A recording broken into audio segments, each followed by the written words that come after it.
കോശിച്ചായന്റെ വീട്ടിലാ കുട്ടിച്ചാത്തൻ പിന്നെയും വന്നു എന്ന് ഇച്ചായൻ പറഞ്ഞല്ലോ.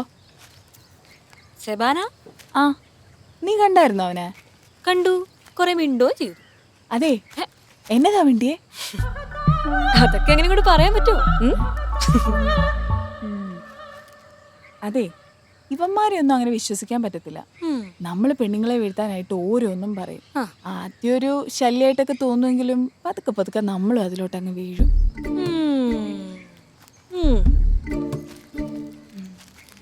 പിന്നെ അവരുടെ സംസാരം ഒരു ദിവസം കേട്ടില്ലെങ്കിലോ ഒന്ന് കണ്ടില്ലെങ്കിലോ ഒക്കെ നമുക്ക് വിഷമമുണ്ടാവും. പിന്നെ എങ്ങനെയെങ്കിലുമൊക്കെ അവരെ കെട്ടണം എന്നാവും. അതേടി,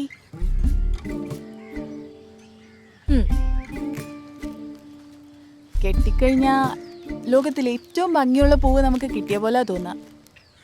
അത് സ്ഥിരമായിട്ട് നമ്മൾ തലയിൽ ചൂടി എങ്ങനെ ഉണ്ടാവും?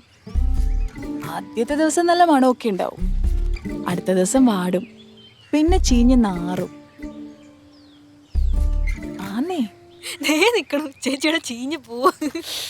ഈശോയെ. ചെല്ല്.